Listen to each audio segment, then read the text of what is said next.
네, 우리 말씀 보겠습니다. 오늘은 열두 예언서 일곱 번째입니다. 나훔서에 대해서 우리 함께 보십시다. 나훔서는 다른 예언서와는 다른 분명한 특징이 있습니다. 그 특징이 뭐냐면 아시리아의 니느웨 성의 종말을 예언했다라는 부분입니다. 우리 책을 읽으신 분들은 좀 아시겠죠? 보셨을 겁니다. 니느웨서의 종말, 이 부분을 예언하고 있다. 그런데 니느웨서의 종말 심판에 대한 것은 나훔 예언서가 처음이 아니죠. 우리 니느웨 성의 종말을 심판했다, 종말을 예언했다 했을 때 나훔 말고 생각나는 예언자가 누가 있습니까? 우리가 이제까지 본 사람 중에 요나 있죠, 요나. 그런데 요나가 나오는 요나서는 니느웨 성의 종말을 전하라는 내용은 있는데 그 내용이 어떤 건지 그 내용이 담겨져 있지 않습니다. 단지 예언을 하러 가는 그 요나에 집중되어 있는 예언서죠. 그래서 요나서도 약간 좀 특이한 다른 예언서들과 다른 그런 특징이 그 안에 있다라고 말씀을 드렸습니다. 반면에 나훔서는 전형적으로 아시리아의 심판과 종말에 대해서 예언이 기록되어 있는 그런 예언서입니다. 그리고 오로지 니느웨 성에 대한 내용만 들어 있어요. 보통 뭐 이렇게 나올 수도 있는데 아시리아는 심판받고 그에 비해서 유다는 회복될 것이다. 뭐 이렇게 보통 예언서가 이제 다른 열방 민족들이 심판을 받고 그에 따라서 하나님의 택한 백성인 유다나 이스라엘은 회복된다. 이렇게 이제 대조되는 내용이 주로 나오는데 나훔서는 그런 내용이 나오는 게 아니라 오로지 아시리아 니느웨의 심판에 대한 것만 집중해서 나옵니다. 그래서 나홈의 첫 구절 1장 1절에 니느웨에 대한 경고 곧 엘고스 사람 나홈의 묵시의 글이라 이렇게 돼 있잖아요. 그러니까 나홈 첫 구절에 보면 아주 직접적으로 니느웨에 대한 경고다 이렇게 직설적으로 시작을 합니다. 나홈서는 시작은 하나님에 대한 찬양으로 시작을 합니다. 거룩한 용사이신 하나님을 높이 찬양하는 찬송이 앞부분에 나와요. 그런데 여러분 여기서 우리가 기억할 것은 용사이신 하나님이 나온다라는 것은 하나님이 용사로서 직접 용사는 뭐 하는 사람입니까? 전쟁에 나서는 사람이잖아요.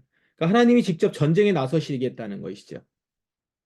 뭐 자비하신 하나님, 평화를 사랑하시는 하나님, 우리에게 은혜를 베푸신 하나님. 이제 이러면 그렇게 앞에 수식어가 붙는 것은 하나님이 어떤 분이시고 어떻게 행동하실 것인가를 이렇게 예상할 수 있는데 용사이신 하나님이에요. 거룩한 용사이신 하나님. 그렇다는 것은 하나님이 직접 전쟁에 나서시겠다라는 겁니다. 그러니까 즉 심판이 있다는 걸 의미하겠죠. 거룩한 용사이신 하나님을 찬양한다는 것은 근데 하나님이세요. 누구도 막을 수 없는 강한 용사겠죠. 그 하나님이 직접 니느웨를 심판하십니다. 2장에는 그 내용이 2장도 그렇고 3장도 그렇고 그 니느웨가 멸망한다는 내용이 아주 리얼하게 묘사가 되어 있습니다. 그 광경을 좀 이렇게 상상을 해보면 처참한 광경이에요. 그런데 이 내용은요, 사실 이렇게 보면 니느웨 너무 불쌍하다. 니느웨 성을 이렇게 처참하게 무너지다니 하나님 너무하신 거 아니야? 뭐 이렇게 생각할 수도 있는데 사실 니느웨가 지금 멸망하고 있는 이 내용은요, 사실은 아시리아가 다른 민족들에게 저질렀었던 그런 일들이 대부분입니다. 어, 그래서 어, 지금 아시리아는 자기들이 지금 저지른 행동대로 그대로 좀 당하고 있다. 이렇게 말씀드릴 수가 있겠죠. 그래서 그 내용들도 보면 니느웨가 다른 민족들에게 했던 대로 그대로 지금 자기가 당하고 있는 그런 내용입니다. 3장에도 가면 계속해서 니느웨 심판에 대한 내용이 계속 되는데 근데 이 내용이요. 그냥 너는 심판받을 것이다. 그렇게 무너질 것이다. 이거보다는 약간 조롱을 하는 내용들이 나옵니다. 사실 2장부터 그래요. 계속 조롱을 하면서 심판을 전해요. 그러니까 이런 겁니다. 네가 그렇게 강하다고 자랑했느냐? 네가 그렇게 큰 소리 쳤느냐? 근데 지금 심판 앞에서 너는 참 무력하구나. 네가 할 수 있는 것은 하나도 없다. 너도 네가 다른 민족에게 한 대로 똑같이 당할 거야. 라고 하면서 조롱하면서 이제 심판의 내용을 전해요. 특히 그러면서 이제 노아몬을 예로 든 것이 인상적입니다. 말씀에 이렇게 되어 있습니다. 내가 어찌 노아몬보다 낫겠느냐? 이렇게 돼요. 이 노아몬은 어디냐면요. 이집트 남부의 아주 거대한 성으로 한때는 난공불락으로 알려진 성이었습니다. 책에는 테베성이라고 나오죠. 이 테베라는 말은 노아몬의 헬라어 이름입니다. 테베성. 근데 이 성이 아주 견고한 성이면서 그 이집트의 한때는 주요 성이었습니다. 그런 강한 성이었는데 이 성을 아시리아가 함락을 시키거든요. 이 성을 함락시킨 것이 아주 큰 사건이었기 때문에 아시리아인들은 이 내용을 다 알고 있죠. 근데 지금 그 내용을 갖고 지금 얘기하는 거예요, 나홈이. 너희가 노아몬을 함락시켰다고 자랑하는데 너희가 노아몬보다 낫냐? 그렇지 않다. 너희도 노아몬처럼 될 것이다. 자신들이 망하는 것이 불가능하다고 여겼어요. 아시리아는 워낙 강했고 워낙 큰 땅덩어리를 이렇게 다스렸고 힘도 매우 강했기 때문에 그리고 가는 곳마다 민족들을 다 초토화시켰어요. 그렇기 때문에 자신들이 망하는 건 불가능하다 여기면서 자랑을 한껏 했었죠. 근데 지금 너희가 그렇게 자랑하더니만 지금 어디가 있느냐? 너희가 하나도 다치지 않을 거라고 지금 봐라. 막 이제 이러면서 니느웨를 조롱하면서 심판을 얘기해요. 자, 이러면은요. 우리 이 구약개론에서 오바댜서 우리 다룰 때 그 예언하고도 약간 좀 비슷합니다. 오바댜는 에돔에 대해서 예언을 했죠. 에돔의 심판에 대해서. 근데 그들이 왜 심판의 소리를 듣습니까? 형제 나라였던 이스라엘을 그 유다를 괴롭혔어요. 그리고 그들이 어려움을 당할 때 이스라엘이 어려움을 당할 때 배신을 했죠. 게다가 어려움을 이용해서 자기 이익을 취합니다. 막 힘들어 어려워하고 있고 다른 민족에게 아시리아에게 막 이렇게 호되게 당하고 있는데 그 틈을 타서 물건을 빼앗고 도둑질하고 막 이랬단 말이에요. 게다가 이제 붙잡혀가는 이스라엘을 보면서 조롱을 합니다. 이것에 대해서 하나님의 분노를 자아내게 돼서 하나님이 심판이 있죠. 그런데 지금 그러면서 이제 에돔에 대해서 너희도 그렇게 심판받을 것이다. 그러면서 에돔도 돌이킬 수 없는 심판을 받죠. 근데 지금 나움서에서도 보면 아시리아 심판이 바로 그렇습니다. 여기 보면 아주 중요한 부분이 뭐냐면 이 심판 내용에 아시리아의 심판 내용에 회복의 내용이 없어요. 보통 이렇게 심판을 선언하고 나서 너희들이 회개하고 이 심판 이후에는 내가 너희들을 회복시킬 것이다. 원래 너희들대로 회복시킬 것이다. 이런 예언이 따라오고는 해요. 보통 그렇게 하는데 지금 니느웨는 완전히 망하고 끝난다. 이렇게 얘기합니다.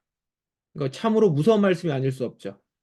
그러니까 나훔서 내용을 그대로 이루어지고 나면 니느웨는 더 이상 발자취를 어, 볼 수도 없고 흔적을 볼 수도 없게 될 것이다. 이제 이렇게 된 거거든요. 이만큼 이제 무서운 내용입니다. 사실 나훔서는 아시리아에게 있어서는. 책에도 이 부분이 나와 있는데 나훔서의 저자는 누굽니까? 당연히 나훔이겠죠. 나훔 선지자는 성경 다른 곳에는 언급되지 않아요. 언급되지 않는 선지자입니다. 그러니까 나훔서에만 있어요. 나훔은. 근데 이게 왜 이렇게 그러면 나훔이 진짜 있었던 인물일까? 뭐 이렇게 생각할 수도 있겠죠. 왜냐하면 역사서에 안 나오니까. 근데 아마도 대중적으로 잘 알려진 선지자는 아니었던 것 같아요. 근데 이것은요, 나훔서의 또 다른 특징과도 연결이 되는데요. 나훔서는 문서로 기록된 예언이라는 특징이 있습니다. 이게 무슨 말이냐면, 보통은 예언자가 먼저 이 예언의 말씀을 듣고 광장이나 성문에 나가서 외쳐요. 그리고 그 예언의 대상이 되는 사람한테 가서 예언을 하죠. 이게 먼저예요. 그걸 하고 나서 나중에 본인이 적든지 아니면 누군가가 들었던 것들을 받아서 적든지 아니면 나중에 정리해서 기록하든지 이렇게 보통 이루어지는데 나훔서는 그렇게 한 게 아니라 애당초 문서로 기록한 예언서예요. 묵시라고 나오죠, 처음에. 묵시로 기록한 예언서라는 거죠. 처음부터 글로 적은 나간. 그래서 나훔의 책에는 나훔은 책에도 이렇게 책에 보면은 예언을 아주 신랄하게 적었어요. 예언의 예언에 대한 부분을 아주 신랄하게 얘기를 하고 있지만, 근데 이제 그거에 비해서 외부로는 활동을 거의 하지 않은 것 같아요. 나훔서에는 다른 내용들이 이렇게 나와 있지 않은 겁니다. 그 나훔에 대한 얘기가. 그래서 이제 나훔서는 나훔이 기록했다. 이거 외에는 알 수 있는 게 별로 없습니다. 그러면 나훔이 이걸 언제 기록했는가? 이제 저작 연대에 대해서는 책에도 이제 언급해 있는데 그 부분을 제가 좀 정리를 해보면 이렇습니다. 니느웨 종말이 언제 이루어졌냐면 612년이에요. 612년에 일어났으니까 니느웨 지금 종말에 대해서 멸망에 대해서 지금 예언한 거잖아요. 그러니까 612년 전에 나훔서가 기록됐겠죠. 이 부분이 기록됐을 것이고 그리고 이제 3장에 가면은 노아몬의 멸망 얘기했다고 그랬죠, 아까. 노아몬이 이렇게 멸망했는데 너희가 노아몬보다 나으냐? 이제 이렇게 얘기한단 말이에요. 그 얘기인즉슨 이제 노아몬의 멸망한 그 이후에 이게 기록됐겠죠. 노아몬이 언제 멸망하냐면 664년에 멸망을 합니다. 나훔서는 그 후에 기록이 된 걸 겁니다. 이제 그러면 이 둘을 정리하면 이런 것이죠. 주전 664년 이후에 그리고 612년 이제 이전에 기록된 것일 것이다. 주전이니까 이렇게 쓴 겁니다. 거꾸로 쓴 거예요. 근데 이 기간을 좀 길죠. 64년부터 12년 사이인데 이 기간을 좀 더 줄일 수 있습니다. 어떻게 줄일 수 있냐면 나홈의 예언 중에서 니느웨 너희가 아직은 강하다라는 말을 하는 부분이 있어요. 너희는 아직 강하다 이렇게 얘기하는 부분이 있습니다. 이것으로 봐서는 니느웨가 아직은 강한 시기예요. 쇠퇴기가 아니라는 것이죠. 근데 쇠퇴기가 언제냐면 630년경부터 아시리아가 쇠퇴한 것으로 봐요. 그렇다면 나훔서의 기록 연대는 대략 630년에서 612년, 612년 사이가 되겠죠. 그렇죠? 612년 사이가 이렇게 될 겁니다. 제가 지금 이거를 칸을 잘못했네요. 지금 그래서 제가 당황했는데 요 밑에여야 됩니다. 제가 착각을 해가지고 썼는데 이거는 안 만들기만 못했네요. 자, 이렇게 왜 이런 내용을 왜 이렇게 자세히 다루냐면 지금 우리가 이 내용을 접하면서 그래, 뭐 언제 기록이 됐겠지. 기록한 데에 있어도 문제는 우리는 아무 문제 의식을 안 느낄 수가 있어요. 그런데 불과 200년 전만 해도 아시리아는 사람들에게 고대 전설 속에서 나오는 나라처럼 알려져 있었습니다. 왜 그러냐면 19세기까지 아시리아 왕국의 유적을 찾아볼 수가 없었어요. 그러니까 유적을 발견할 수 없으니까 이건 뭐 아시리아가 글에는 있는데 성경에는 있는데 유적이 없잖아요. 그러니까 아시리아는 이게 허구로 지어낸 이야기 아닌가? 그래서 허구에 있는 어떤 나라 아닌가라고 한 거죠. 특히 이 19세기에는 종교적인 신앙심이 되게 옅어졌잖아요. 우리 교회사 통해서 좀 봤죠? 종교적 신앙심이 옅어진 데다가 과학은 발전했고 이성적인 사고를 하고 이런 시대예요. 그 흐름에 따라서 아시리아를 얘기하면 유적, 증거대라 이제 이렇게 얘기한단 말이에요. 근데 그게 없어요. 그러다 보니까 이제 그 아시리아는 허구의 어떤 옛날의 이야기 이렇게 그냥 느껴지게 되는 것이죠. 근데 이게요, 우리 기독교에게 있어서는 그냥 지나칠 문제가 아닙니다. 왜냐하면 아시리아가 허구면 구약 성경에 아시리아 얘기 얼마나 많이 나와요. 그럼 이게 다 허구가 되는 거죠. 그러면 성경도 허구가 되는 거죠. 그래서 이런 주장을 하는 거예요. 아시리아라고 얘기가 나오는데 아시리아한테 공격받았다고 하는데 아시리아가 없어. 그러면 이스라엘 얘기도 허구로 만들어진 얘기. 이스라엘이 자기네 그냥 정체성을 만들어 가기 위해서 허구로 만든 얘기. 이제 이렇게 된단 말이에요. 이렇게 주장하던 사람들도 많이 있었던 거죠. 그런데 이 유적이 1846년에 영국 고고학자 통해서 발굴이 됩니다. 그러면서 모든 의심이 이제 사라지게 된 거죠. 그 발굴도 엄청나게 많이 돼요. 그래서 이 영국 대형 박물관에 가면 지금 아시리아의 그 유적이 쫙 있습니다. 이 아시리아 제국, 궁전, 유적 이런 것들이 왜 이렇게 못 찾게 됐냐면 홍수로 물이 범람해가지고 약 10m 아래 흙물의 더미가 완전히 다 덮어진 거예요. 그래서 완전히 밑에 가라앉아 있어서 찾을 수 없었다고 해요. 그러면서 이제 이 덮여 있었던 것들을 발굴해내면서 나홈서에 있었던 예언이 실제 사건이었던 게 밝혀지게 된 거죠. 완전히 망하게 될 것이다. 너희는 보이지 않게 될 것이다. 너희는 아예 사라져버릴 될 것이다 했는데 진짜 이렇게 사라진 거잖아요. 10m 아래로 완전히 묻혔다가 지금 몇천 년 후에 이 간신히 발견한 거죠. 그리고 지금 발견 안 됐으면 또 안 되니까 하나님 발견하게 해주신 걸 거예요. 이것만 봐도 아시리아의 심판이 얼마나 무서웠는지를 알 수 있습니다. 자, 나훔서의 특징을 한번 잠시 보겠습니다. 나훔서의 특징은 첫 번째는 이게 생동감 넘치는 묘사가 많은 예언서라는 거예요. 이 생동감 넘친다라는 말이 어, 좀 쓰기가 좀 그렇긴 해요. 왜냐하면 예언의 내용이 좀 심판의 내용이에요. 전부 다. 전부 다 심판의 내용이라서 좀 쓰기가 그렇습니다. 이게 되게 리얼하다는 건데 그 아시리아의 심판과 멸망에 대한 묘사가 마치 눈앞에 이렇게 펼쳐진 것처럼 묘사합니다. 그리고 거기 이런 의성어들이 많이 있어요. 휙휙하는 채찍 소리, 윙윙하는 병거, 뭐 바퀴 소리, 뛰는 말, 달리는 병거 막 이러면서 이런 내용들도 많이 있고요. 그래서 하나님의 심판이 더 무시무시하게 느껴집니다. 그리고 내용만 보면 하나님이 너무하시는 것 같다. 이런 생각이 들 정도예요. 어떻게 이렇게까지? 그러나 아까도 말씀을 드렸지만 아시리아가 다른 나라를 정복하고 그 민족들에게 행한 일들을 알면 그게 이제 그런 일들이 기록되어 있는 것들이 발견이 됐어요. 그걸 아주 자랑스럽게 기록해 놓은 비문들이 몇 개 있습니다. 그 내용을 쭉 읽어보면 얼마나 잔인한지 몰라요. 아주 잔혹하고 아주 참혹합니다. 입에 담기도 힘든 내용들이에요. 이걸 보면 그걸 읽고선 이제 이 내용을 보잖아요. 나홈서를. 저는 이제 읽고서 나홈서를 봤는데 이렇게 심판받아도 싸다 이런 생각이 듭니다. 또 하나의 특징은 연결되는 특징인데요. 아까도 말씀드렸지만 문서 예언이라는 겁니다. 문서 예언서. 일반적으로 예언자들이 예언을 먼저 말하고 기록을 하는데 나훔의 예언은 처음부터 글로 기록했다는 거예요. 이런 점을 어떻게 알 수 있느냐 하면 나훔서에는 문어처에서만 쓰이는 문학 기법들이 나오기 때문이라고 해요. 이거 이제 고대 문학을 이렇게 연구하는 사람들이 발견해낸 것이기도 하죠. 구어라고 하면은 그런 말들을 쓰거나 그런 기법으로 그런 식으로 말을 전개하지 않을 텐데 이렇게 문어체이기 때문에 쓰는 것이죠. 게다가 나훔서 맨 처음에도 보면 이 나훔의 이런 묵시라고 하잖아요. 묵시라고 하는 것은 이렇게 글로 다 적는 것이기 때문에 이게 아마도 이게 문서 예언으로 문서로만 기록되어 있는 문어체로 들어있다는 특징이 있다는 겁니다. 이제 이런 부분들이 나훔서의 특징이죠. 그래서 나훔서의 그 내용들을 보면 마치 보고자가 이렇게 진술을 기록하듯이 이렇게 꼼꼼하게 그러면서 리얼하게 하나하나 기록을 해 나간 거죠. 그러니까 이제 생동감 넘치는 묘사겠죠. 이런 특징이 나훔서에 있다라는 겁니다.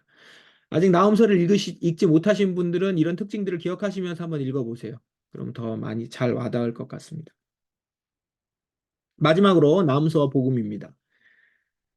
나훔서에 나오는 이제 하나님의 심판이잖아요. 하나님의 심판의 내용을 보면 하나님이 어떤 분이신지를 알 수 있죠. 사랑의 하나님을 통해서 하나님을 알 수도 있지만 심판하시는 하나님을 통해서 하나님이 어떤 분이신 줄 알 수 있어요. 그리고 알아야 됩니다. 그 부분을.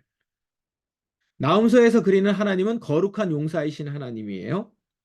용사로 전쟁을 이끌고 악한 자들을 심판하시는 하나님입니다. 나움의 이런 점이나 아니면 심판의 하나님을 보면서 어떤 사람들은 구약의 하나님은 무서운 하나님, 심판의 하나님, 이렇게 구약의 하나님과 신약의 하나님을 갈라놓으려고 하고 실제적으로 고대에 보면 초대교회의 그 이단들 중에서 구약의 하나님은 심판의 하나님, 신약의 하나님은 사랑의 하나님 이렇게 나누려고 했었던 그런 이단들도 있었습니다. 이렇게 갈라놓아서 보려고 하는데 사실 거룩한 용사이신 하나님은 신약에서도 볼 수 있어요. 대표적인 게 이제 계시록인데 계시록에 보면 마지막 날 하나님께서 당신의 백성들을 구원하실 때 예수님께서는 백마를 타고 이 땅으로 내려오셔요. 그리고 당신의 택한 백성들과 사탄과 그를 따르는 무리들을 물리치고 전쟁에서 승리하는 부분으로 이렇게 소개가 됩니다. 그러니까 전쟁을 하죠. 거룩하신 용사이신 하나님의 모습으로. 예수님이 거룩한 용사이신 분으로 소개가 돼요. 거룩한 용사로서 악한 영의 세력을 모두 처단하는 거예요. 악한 영들이 저질렀던 그대로 그들은 심판받는다는 거죠. 그러니까 나홈서에서 아시리아가 심판받는 것처럼, 근데 그 심판이 하나님이 직접 손을 대시고 용사로 오셔서 심판하시듯이 지금 예수 그리스도께서 이 땅에 마지막 날에 오셔서 악한 자들, 이 땅을 악하게 물들었던 자들, 그들의 악행을 다 저질렀었던 그들을 물리치고 심판하시겠다는 것이죠. 같은 구도죠. 예. 그러니까 구약의 하나님만 심판의 하나님, 신약의 하나님은 사랑만 하시는 하나님, 구원의 하나님이 아니고 한편으로는 항상 심판의 하나님, 용사이신 하나님이 계시는 거예요. 그분이 나를 대할 때 칼을 거두고 투구를 벗고 나를 이렇게 안아주시는 거죠. 그래서 그게 은혜인 거죠. 또 하나는 전쟁에 대한 심판이고 같은 맥락이긴 한데요. 나움의 전쟁에 대한 묘사가 이제 너무 잔인하다. 기독교 정신과 맞지 않다라고 하는 분들이 있어요. 이것도 이제 그들에게도 이 내용이 이제 동일합니다. 계시록에 보면 같은 계시록에 보면 전쟁으로 인해서 악한 자들이 모두 심판을 받는 일들이 묘사가 돼 있어요. 근데 전쟁에 대한 내용을 혐오스럽다고 생각하는 분들은 이제 어떤 책의 저자가 책에서 이렇게 얘기하더라고요. 그렇게 전쟁에 대해서 혐오스럽다고 하고 어, 그것에 대해서 심판하려고 하는 것들을 너무한다라고 얘기하는 분들은 사실 자신들이 폭력적인 압제자의 손에 고통을 당해보지 않았기 때문일 것이다. 이렇게 얘기해요. 그러니까 자기가 그 큰 어려움을 겪지 않고 그런 악행을 겪어보지 않으니까 지금 이 악을 처단하면서 그들에게 칼을 대고 그들을 심판하려고 하는 것은 어, 그것이 얼마나 마땅한지를 잘 모르게 된다는 거죠. 정말 고통을 당했다면 악한 것이 얼마나 끔찍한 것이며 그것이 나를 악으로 끌고 가는 일이 얼마나 참혹한 것인지 안다면 하나님이 지금 그 악을 처단하시고 그들을 다 잡아서 정말 심판하시는 것, 갚아주시는 것이 얼마나 우리에게 위로가 되는지 모른다는 것이죠.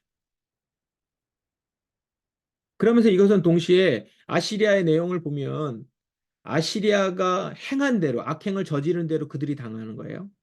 계시록에도 보면 그들이 악행을 저지른 데도 그들이 심판을 당해요. 그러면 무슨 말이죠? 그들이 악행을 저질렀던 것을 하나님이 보고 계셨다는 것이죠. 동시에 그것은 그들에게 악행을 저질러서 고통을 당했던 사람들을 하나님은 계속 보고 계셨다는 것이죠. 그리고 마지막에 심판하실 때는 그 모습을 다 갚아주는 것이 되죠. 악행을 저지른 자들의 악행을 그대로 갚아주시면서 고통당하는 자들을 그것으로 위로해 주시는 것이죠. 회복시켜 주시는 그 의미가 있다라는 겁니다. 응당 악한 자들을 심판하시고 당신의 사랑하는 자들을 구원하시는 하나님.